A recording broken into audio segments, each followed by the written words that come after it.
நாங்கள் என்ன புதிதாகவா அந்த கோயிலுக்கு போகிறோம்? வார வாரம் போகும் கோயில் தானே. அதில்தான் வைரமுத்தா பிரச்சனை இருக்கிறது. வேறு எந்த கோவிலாக இருந்தாலும் நான் அதற்காக கவலைப்பட்டிருக்க மாட்டேன். ஆனால் நீங்கள் போவது பாகனேரிக்கும் பட்டமங்கலத்திற்கும் நடுவில் இருக்கும் கோவில் அல்லவா? காலம் கெட்டு கிடக்கிறது, சூழ்நிலையோ மோசமாக இருக்கிறது. இந்த நேரத்தில் இரு அம்பலங்களுக்கு இடையே உள்ள அந்த இடத்திற்கு நீங்கள் போவது, குறிப்பாக வைரமுத்தன் செல்வது சரியல்ல. தொடர்ந்து கோவிலுக்கு வருகிறார்கள் என்பதனை தெரிந்து கொண்டு பாகனேரிக்காரர்கள் ஏதாவது செய்யலாம் அல்லவா? என்னமா பேசுகிறீர்கள்? உங்கள் மகன் மீது உங்களுக்குள்ள நம்பிக்கை அவ்வளவுதானா? என்னையும் அக்காவையும் பாதுகாத்துக் கொள்ள எனக்கு தெரியாதா?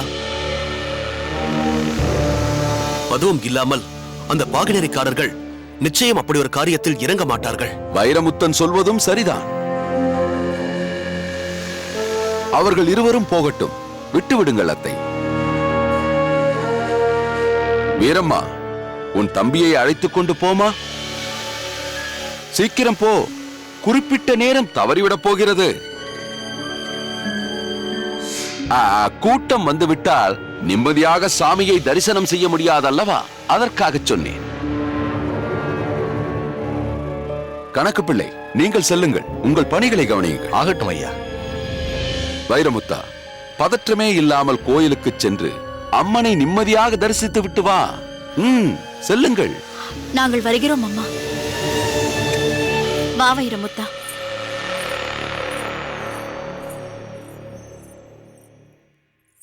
நில்லுங்கள் அத்தை, எங்கே போகிறீர்கள்? என் பணிகளை கவனிக்கப் போகிறேன். அதையெல்லாம் விட முக்கியமான பணி ஒன்று இருக்கிறது. என்ன மாப்பிள்ளை அது?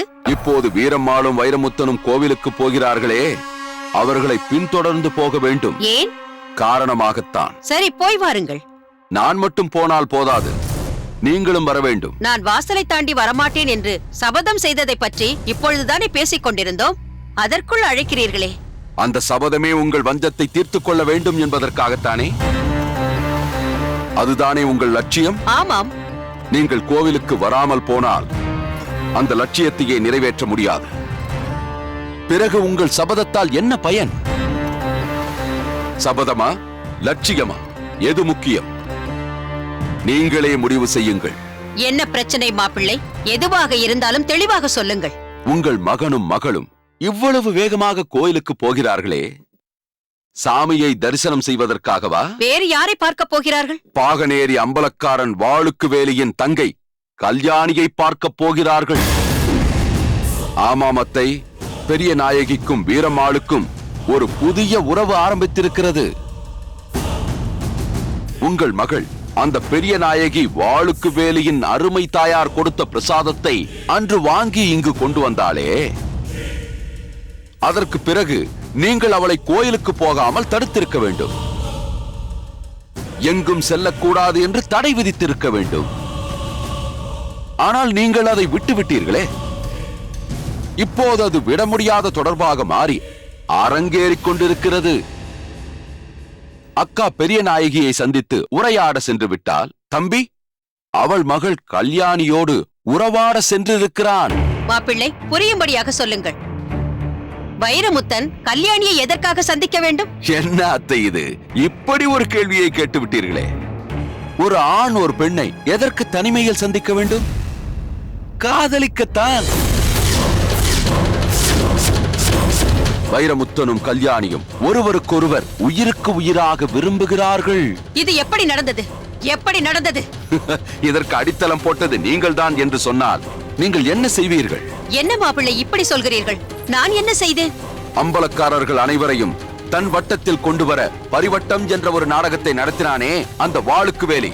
அப்போது அதற்கு வல்லத்தரையனும் வைரமுத்தனும் போகக்கூடாது என்று நான் தடுத்தேன். ஆனால் நீங்கள் அவர்களை வாழ்த்தி வழி அனுப்பி வைத்தீர்கள். வல்லத்தரையனை பொறுத்தவரை தன் வஞ்சத்திலிருந்து சிறிதும் மாறவில்லை. ஆனால் வைரமுத்தன் அப்பொழுதே அங்கே கல்யாணியை சந்தித்த உடனேயே மாறிவிட்டான். தன் மனதை பாகனேரியிலேயே விட்டுவிட்டு வெறும் உடம்பை மட்டும் தான் பட்டமங்கலத்திற்கு கொண்டு வந்திருக்கிறான். இப்போது எனது அருமை தர்ம பத்தினியான தன் அக்காளின் ஆதரவோடு கல்யாணியை சந்திக்க போயிருக்கிறான் வைரமுத்தன். மாப்பிள்ளை, நீங்கள் சொல்வது மட்டும் உண்மையாக இருந்தால் வீரம்மாள் என் மகள் என்றோ வைரமுத்தன் என் மகன் என்றோ நான் பார்க்க மாட்டேன். கல்யாணியோடு சேர்த்து அவர்கள் இருவரையும் என் கையாலேயே வெட்டி போட்டு விடுவேன்.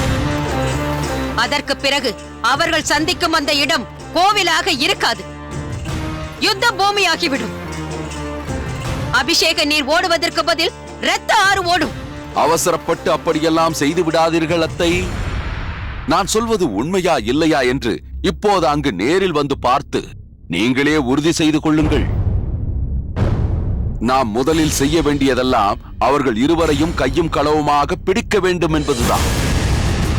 அதற்கு பிறகு நீங்கள் கல்யாணியை கொல்ல வேண்டாம். பாகனேரி அம்பலக்காரரின் வீட்டு பெண் யாருக்கும் தெரியாமல் தனிமையில் ஒரு பகை நாட்டு ஆணை சந்திக்கிறாள் என்ற செய்தி நாடெங்கும் பரவி அதுவே பாகனேரி அம்பலக்கார குடும்பத்தை அவமானத்தால் கொன்றுவிடும்.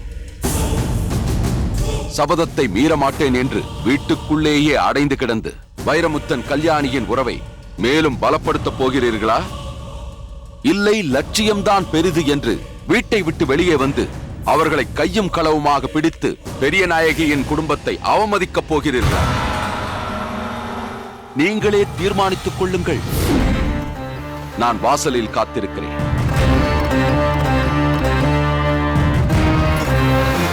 தயங்காதே வள்ளியம்மை, 20 வருட லட்சியத்தை நிறைவேற்ற உன் சபதத்தை நீ மீறத்தான் வேண்டும். உன் வீட்டு வாசலை தாண்டத்தான் வேண்டும்.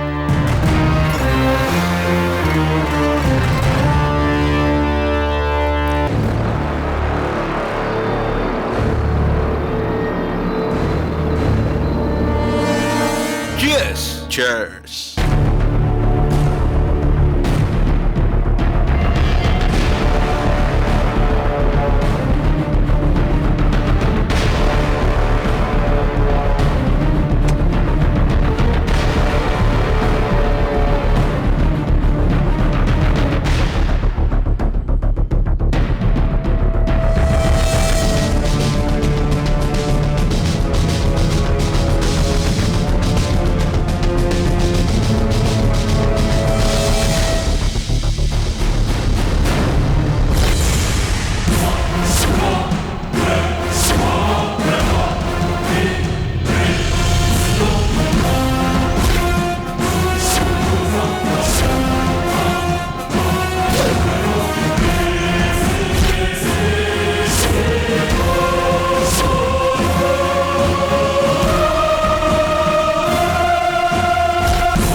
ஞானமுத்து, வீரப்பா,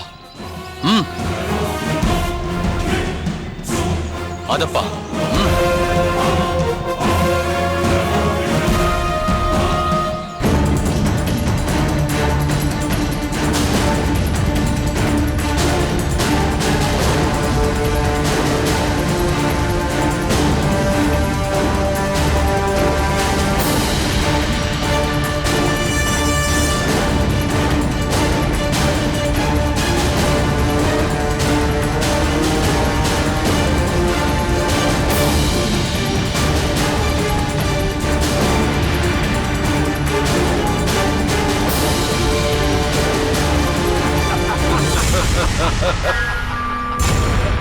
ஆதப்பா.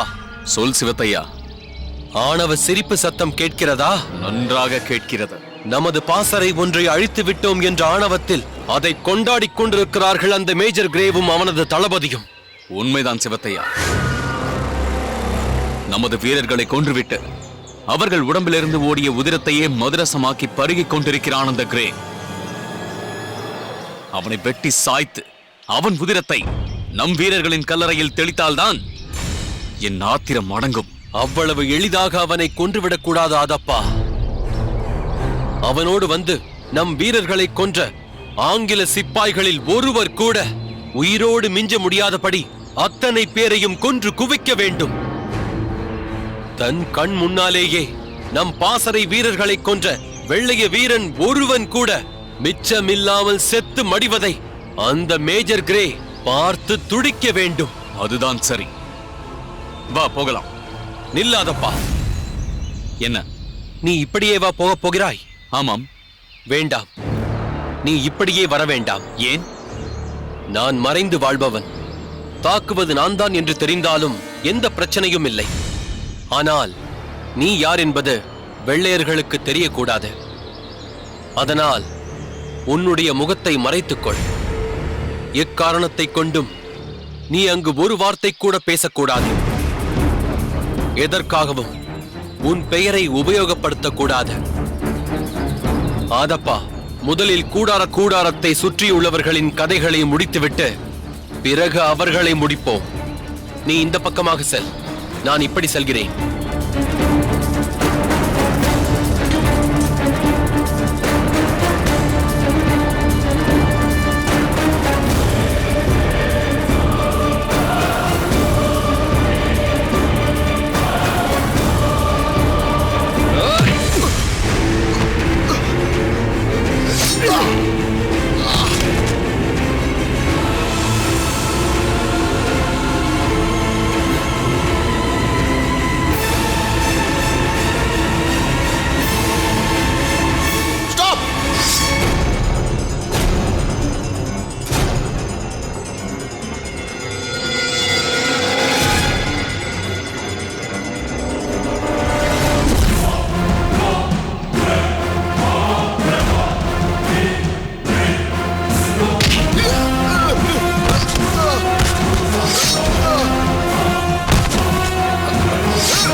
Drink.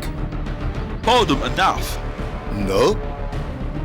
நமது பிரிட்டிஷ் சாம்ராஜ்யம் இந்தியாவில் நிலை பெற்று விட்டதற்கு அடையாளமாக தமிழர்களின் நிறைய பாசறைகளை நாம் கொன்றிருக்கிறோம். So, it's a celebration. Enjoy. Okay. நாம் அந்த கோபால் நாயக்கரின் ஒரு பாசறையை மட்டும் அளிக்கவில்லை, அவர்கள் கட்டியிருந்த மனக்கோட்டையை ஒரு அடித்தளத்தையே அடித்து உடைத்து விட்டோம். என்ன மேஜர், நீங்கள் சொன்னால் இன்னும் எத்தனை பாசறைகள் வேண்டுமானாலும் அழித்து விடலாம். நம்ம எதற்கும் தமிழகத்து வீரர்களை அவர்கள் மண்ணிலேயே கொன்று புதைத்து விடுவோம். நாம் இப்போது கோபால் நாயக்கரின் பாசறை அளித்திருப்பது ஒரு தொடக்கம்தான். இன்னும் இது போல பல பாசறைகள் இருக்கின்றன. நாளுக்கு ஒரு பாசறையாக ஒவ்வொன்றாக அடித்து நொறுக்க வேண்டும். இனிமே பாசறைகள் அமைப்பதற்கு வீரர்களை இல்லை என்ற அளவிற்கு அனைவரையும் அழிக்க வேண்டும். செய்வீர்கள் அல்லவா? எஸ் மேஜர், நீங்கள் உத்தரவிட்டால் எத்தனை பேரையும் குருவிகள் சுடுவது போல் சுட்டு தாழி விடுவோம். Good, very good. உன்னை போல் 10 வீரர்கள் இருந்தால் போதும். 10 நாளில் மொத்த பாரதத்தையும் பிரிட்டிஷாருக்கு அடிமையாக்கி விடுவேன்.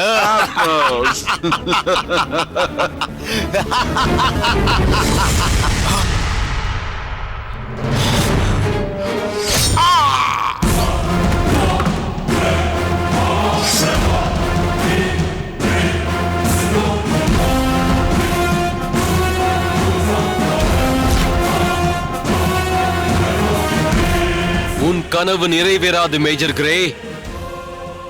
நீ ஒருபோதும் எங்களை அடிமையாக்க முடியாது. யார் நீங்கள்? நீ எங்கள் பாசறைகளில் ஒன்றை அழித்ததாக சொன்னாயே. எங்கள் வீரர்கள் அத்தனை பேரையும் கொன்றதாக பெருமைப்பட்டுக் கொண்டாயே. அங்கு விழுந்த வீரர்கள் ஒவ்வொருவரும் உயிர் பெற்று உன்னை பழிவாங்க வந்திருக்கிறோம். அப்படி நடக்க முடியாது. உங்களுக்கு தைரியம் இருந்தா நீங்கள் யார் என்று சொல்லுங்க. செவத்தையா. செவத்தையாவா? ஓ, பெயரை மட்டும் சொன்னால் புரியவில்லையா? இன்னும் தெளிவாக சொல்கிறேன். ஊமைத்துறையாரின் அருமை தம்பி செவத்தையா. உங்கள் வீரர்கள் உடம்பையெல்லாம் இரத்த வெள்ளத்தில் சிவப்பாக்க வந்திருக்கும் செவத்தையா.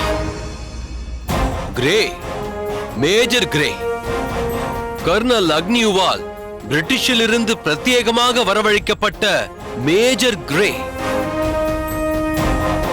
நீ எங்கள் பாசறைகளை அழித்தால் உங்கள் முகாம்களை எங்களால் அழிக்க முடியாதா? என்ன சொன்னாய்? 10 வீரர்கள் இருந்தால் எங்கள் நாட்டை அடிமையாக்கி விடுவாயா? 10,000 சிப்பாய்கள் வந்தாலும் தமிழர்களை எதுவும் செய்ய முடியாது. இத்தனை பேரையும் உன் கண் முன்னால் அழித்த எங்களுக்கு உன்னை கொல்வது பெரிய காரியம் அல்ல. ஆனாலும் உனக்கு உயிர் பிச்சை தருகிறேன். இங்கிருந்து இப்படியே பிரிட்டிஷுக்கு ஓடிவிடு. இன்னமும் நீ இங்கே இருந்து கொண்டு அந்த அக்னியோடு இணைந்து எங்களை எதிர்க்க முயன்றால் உங்கள் சிப்பாய்களை வெட்டி சாய்த்த எங்கள் வாள்கள் உன் கழுத்தையும் ஒரு கணத்தில் வெட்டி சாய்த்துவிடும். எச்சரிக்கையாக நடந்து கொள். வா.